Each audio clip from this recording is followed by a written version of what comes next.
Hello friends, welcome to a new lecture today. In this, we are going to learn about some important MCQs, previous year MCQs of PGI Chandigarh multiple choice questions. First, in achalasia cardia, true is. We will see the statements. Pressure at the distal end increased with no peristalsis. Yes, in achalasia cardia, there is abnormal peristalsis and there is increased pressure in the lower esophageal sphincter, that is distal end of esophagus. That is true statement. Lower esophageal sphincter, low pressure at lower esophageal sphincter with no peristalsis. Low pressure at lower esophageal sphincter with no peristalsis. False. Actually, there is high pressure in the lower esophageal sphincter with no peristalsis. In achalasia cardia, pressure is more than 50 millimeters of Hg with peristalsis. False. There is no peristalsis in achalasia cardia. Pressure at the distal end is increased with normal relaxation. Pressure at distal end is increased with normal relaxation. That is false. Then, question number 2. Which drug is used for achalasia cardia? For achalasia cardia, nifedipine can be used for achalasia cardia. Nifedipine is a calcium channel blocker which will relax the lower esophageal sphincter and thus can be used for achalasia cardia. Not used in the treatment of achalasia cardia are botulinum toxin. Botulinum toxin can be used for treatment of achalasia cardia. Fundoplication can be used. Myotomy and balloon dilatation, all these can be used for the treatment of achalasia cardia. Then, which of the following is true about Zenker's diverticulum? So, if you see, Zenker's diverticulum is asymptomatic. False. It is symptomatic with dysphagia, halitosis, regurgitation of food is seen.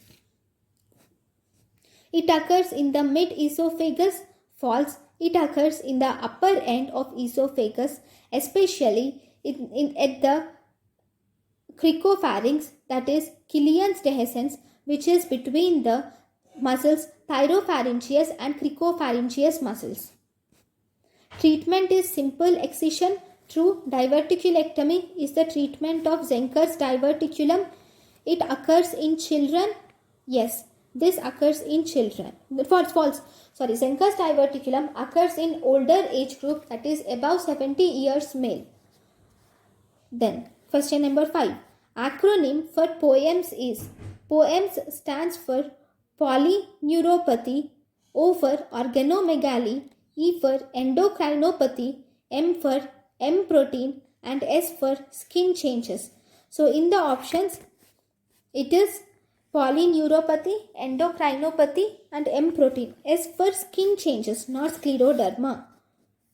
Then question number 6.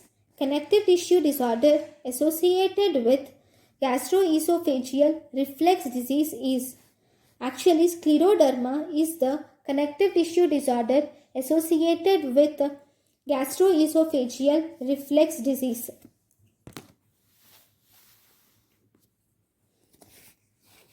Then question number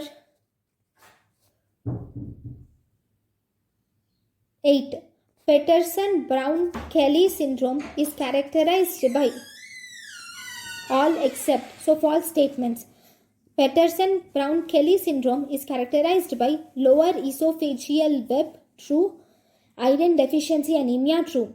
It is common in adult male, actually adult female. It is common in female. True. But it is middle-aged female. Okay. It is pre-malignant lesion. True. It is pre-malignant lesion is true.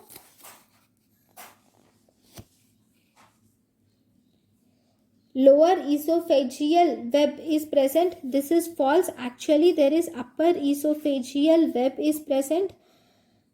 Okay, it is a pre-malignant condition is true. False statement, sir. It is common in lower end of esophagus, lower esophageal web is false statement. Then true about Barrett's esophagus is lower esophageal segment is involved. Long esophageal segment is involved. True. In Barrett's esophagus, long esophageal segment is involved. Metaplasia is true for Barrett's esophagus. And peptic ulcer. Yes, Barrett's esophagus can lead to peptic ulcer, and Barrett's esophagus can lead to adenocarcinoma. It is not, paraesophageal hernia is not seen in Barrett's esophagus. So in Barrett's esophagus, you see long esophageal segment is involved, metaplasia, or it can cause peptic ulcer, and it can lead to adenocarcinoma. Then question 7.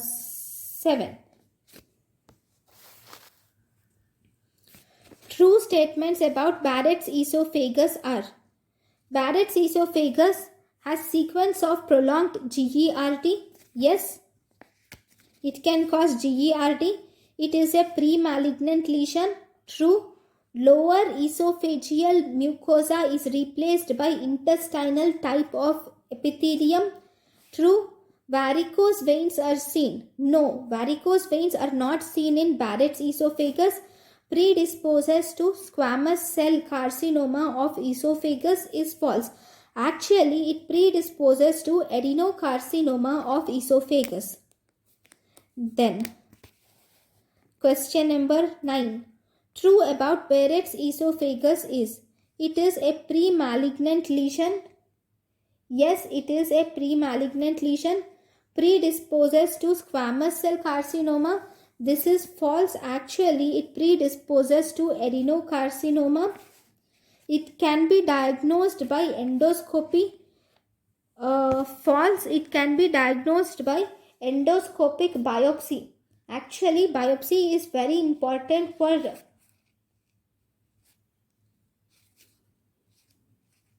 this. So you should do endoscopy and you should also do biopsy. So it can be diagnosed by endoscopy and also it is diagnosed by biopsy also. So in Barrett's esophagus, it is a pre-malignant condition. It predisposes to adenocarcinoma, can be diagnosed by endoscopy with biopsy. Biopsy is necessary to diagnose it, and stricture may be present in high esophagus. Then question number 9. True about Barrett's esophagus is: it is benign course. False. It is a pre-malignant condition, not a benign condition. It causes intestinal metaplasia is seen, not the squamous metaplasia. Medical treatment is not useful in Barrett's esophagus. False. Okay. So true statements are: it is a pre-malignant condition is the only treatment. Right? So, thank you guys for watching my lecture. Thank you.